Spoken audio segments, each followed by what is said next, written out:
Pengambilan keputusan adalah suatu hasil atau keluaran dari proses mental atau kognitif yang mengusung pada pemilihan jalur perbuatan antara beberapa pilihan yang tersedia. Definisi ini dari pengambilan keputusan atau direction making, yaitu suatu proses pemikiran dalam pemulihan dari beberapa alternatif atau kemungkinan yang paling sesuai dengan nilai atau tujuan individu untuk mendapatkan hasil atas solusi tentang prediksi ke depan. Menurut Darmawan 2004, definisi pengambilan keputusan menurut Darmawan ialah suatu proses yang dipengaruhi oleh banyak kekuatan termasuk lingkungan, organisasi, dan pengetahuan.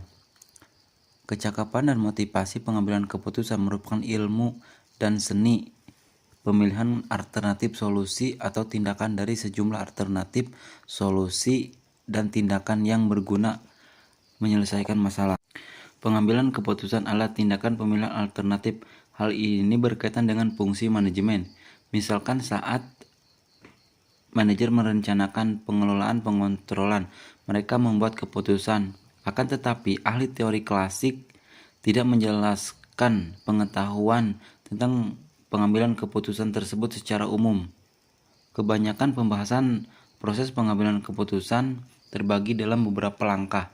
Hal ini dapat ditelusuri dari ide yang dikembangkan oleh Herbert Simon, ahli teori kepupusan dan organisasi yang memenangkan hadiah Nobel, yang mengonseptualisasikan 3 tahap utama dalam proses pengambilan keputusan.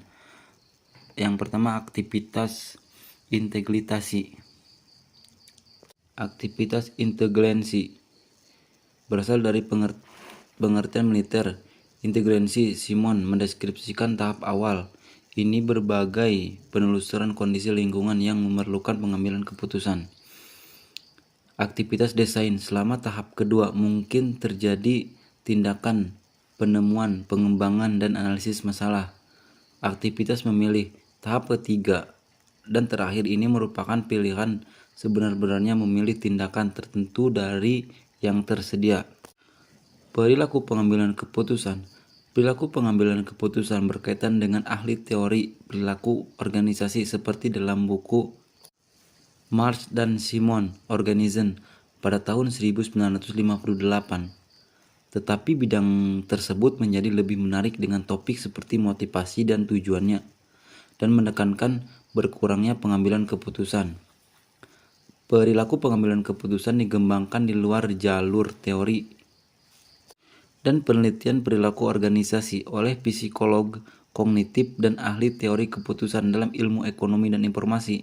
Akan tetapi terbaru ini muncul kembali minat mengenai perilaku pengambilan keputusan dan kembali ke jalur bidang perilaku organisasi. Meskipun teori pengambilan keputusan klasik berjalan dengan asumsi rasionalitas dan kepastian, akan tetapi tidak begitu halnya dengan teori pengambilan keputusan.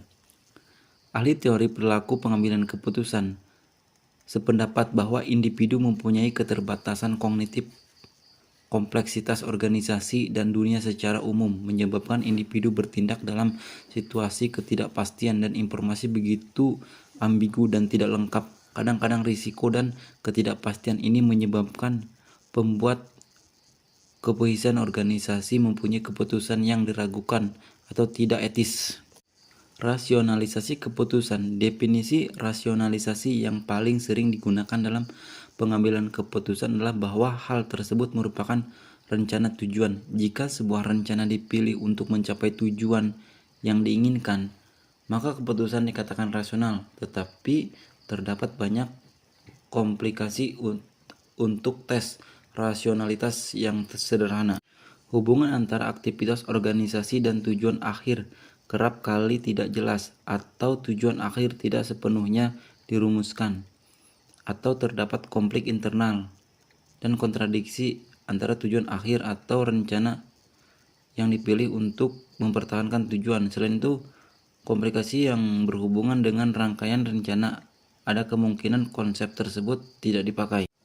Pengambilan keputusan yang relevan dengan ekonomi nasional. Mendukung posisi ini membuat keputusan yang mencapai penyesuaian rasional dalam situasi ekonomi mungkin menghasilkan hasil akhir yang tidak diinginkan atau yang lebih dapat diantisipasi. Simon juga memperingatkan bahwa analisa rencana tujuan yang sederhana mungkin menghasilkan kesimpulan yang tidak akurat. Salah satu cara untuk mengklarifikasi rasionalitas rencana tujuan adalah menggunakan keterangan tambahan tepat dan berkualitas pada berbagai jenis rasionalitas. Hal tersebut menunjukkan rasionalitas objektif dapat diharapkan pada keputusan yang maksimal nilai dalam situasi tertentu.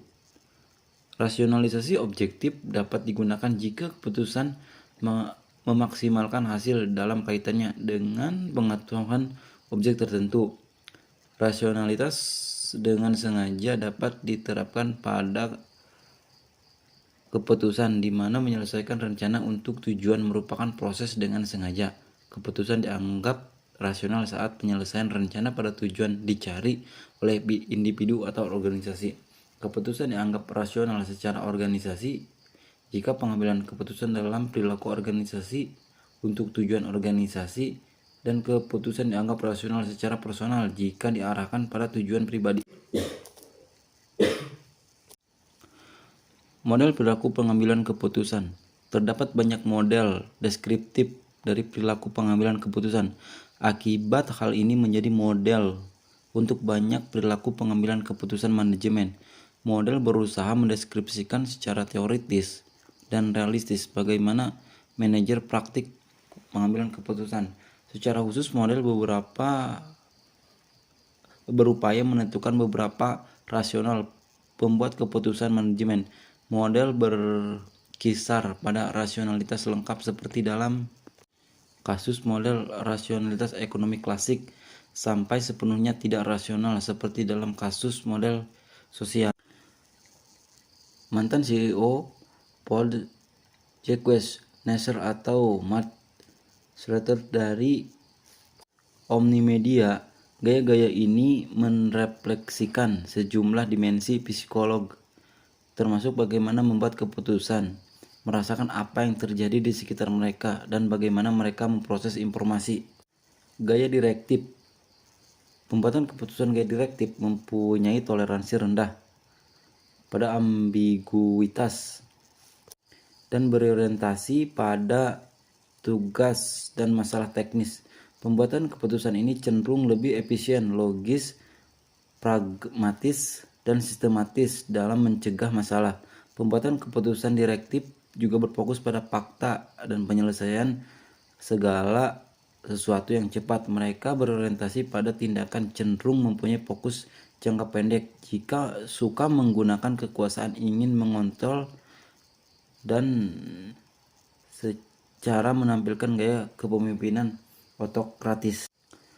Gaya analitik. Pembuatan keputusan gaya analitik mempunyai toleransi yang tinggi untuk ambiguitas dan tugas yang kuat serta orientasi teknis. Jenis ini suka menganalisis situasi. Pada kenyataan, mereka cenderung terlalu menganalisis sesuatu. Mereka mengevaluasi lebih banyak informasi dan alternatif daripada pembuat keputusan direktif. Gaya konseptual. Pembuat keputusan gaya konseptual mempunyai toleransi tinggi untuk ambiguitas. Orang yang kuat dan peduli pada lingkungan sosial. Mereka berpandangan luas dalam mencegah masalah dan suka mempertimbangkan banyak pilihan pengambilan keputusan dalam perilaku organisasi kemungkinan masa mendatang.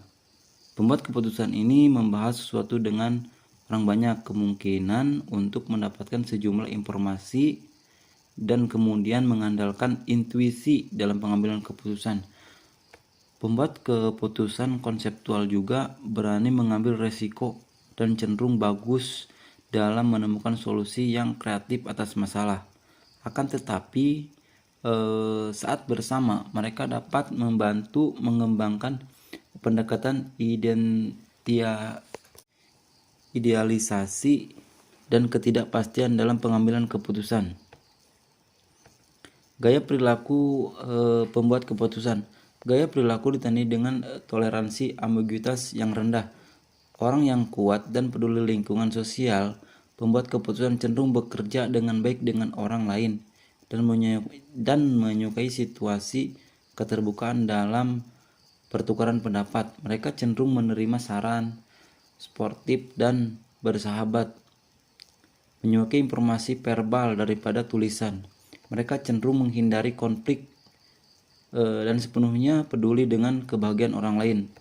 Akibatnya pembuat keputusan mempunyai kesulitan untuk berkata tidak kepada orang lain dan mereka tidak membuat keputusan yang tegas, terutama saat hasil keputusan akan membuat orang sedih. Implikasi gaya keputusan. Penelitian menunjukkan bahwa pembuat keputusan cenderung mempunyai lebih dari satu gaya dominan. Pada umumnya, manajer mengandalkan 2 atau 3 gaya keputusan. Hal ini akan bervariasi menurut pekerjaan, tingkat bekerja, dan budaya. Gaya tersebut dapat digunakan untuk menentukan kekuatan dan kelemahan pembuat keputusan. Misalkan, pembuat keputusan analitis membuat keputusan yang cepat, tetapi mereka juga cenderung otokrat dalam cara melakukan sesuatu. Sama halnya pembuat keputusan konseptual bersifat inovatif dan berani mengambil risiko, tetapi mereka sering tidak tegas. Gaya ini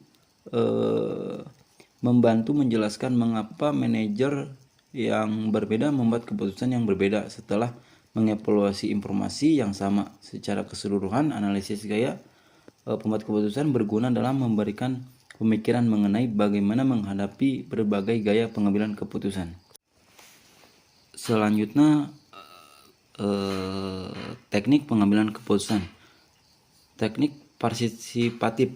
Kebanyakan teknik berorientasi pada perilaku, setidaknya secara tradisional masuk dalam kategori partisipatif sebagai teknik pengalihan keputusan. Partisipatif mencakup individu atau kelompok dapat dilakukan secara formal atau non-formal. Dapat memerlukan keterlibatan intelektual, emosional, dan fisik. Sejumlah partisipasi dalam pengambilan keputusan berkisar dari tidak ada partisipasi pada satu sisi, di mana manajer membuat keputusan dan tidak menerima bantuan atau ide dari siapapun, sampai partisipasi penuh pada sisi lainnya, di mana setiap orang yang berhubungan dengan pengaruh oleh keputusan sepenuhnya terlibat. Teknik partisipasi telah dibicarakan sejak awal gerakan hubungan manusia, dan sekarang karena tekanan kompetisi, eliminasi hubungan hierarki bawahan atasan, dan munculnya tim struktur horizontal dan teknologi informasi terbatas, maka organisasi, tim, dan manajer individu secara efektif menggunakan teknik tersebut. Misalkan melalui penggunaan teknologi informasi. Insinyur Rayton di Dallas dihadapkan dengan keputusan teknis. Setelah mencari masalah yang sesuai dengan proyek perpustakaan online, insinyur tersebut mengirim email ke koleganya yang berkantor di West Coast yang menjawab pertanyaan yang sama, dan mereka bersama-sama memecahkan masalah tersebut. Teknik partisipasi diharapkan secara informal pada individu atau tim, atau secara formal pada program. Teknik partisipasi individu adalah di mana karyawan mempengaruhi pengambilan keputusan manajer. Partisipasi kelompok menggunakan teknik konsultasi dan demokrasi. Manajer meminta dan menerima keterlibatan karyawan dalam partisipasi konsultasi, tetapi manajer mempertahankan hak untuk membuat keputusan dalam bentuk demokrasi. Terjadi partisipasi total dan kelompok bukan per individu membuat keputusan akhir dengan konsensus atau suara terbanyak. Teknis keputusan kelompok. Sejauh ini kemajuan yang lebih dalam pengambilan keputusan selama beberapa tahun kebelakangan ini dikarenakan teknologi informasi sistem informasi manajemen atau SIM, sistem pendukung keputusan atau DSS, terkomputerisasi data, warehousing dan mining, dan sistem canggih dan para ahli digunakan untuk membantu manajer membuat keputusan yang lebih baik. Pendekatan berdasarkan informasi mempunyai dampak dan kesuksesan besar, akan tetapi terdapat beberapa kesimpulan penelitian terbaru yang mengindikasikan bahwa teknologi informasi seperti DSS mungkin bukan solusi akhir untuk pengambilan keputusan yang efektif. Misalkan studi menemukan bahwa lebih banyak informasi disediakan dan dipertukarkan oleh kelompok-kelompok menggunakan DSS. Tetapi saat dibandingkan dengan kelompok tanpa DSS, tidak ada keputusan yang lebih baik yang dihasilkan. Studi ini meskipun DSS mengembangkan organisasi dalam proses pengambilan keputusannya kurang kritis dan mendalam. Akan tetapi manajemen pengetahuan sekarang sedang mengembangkan proses informasi nyata tidak nyata yang lebih efektif dan peralatan teknologi sehari-hari.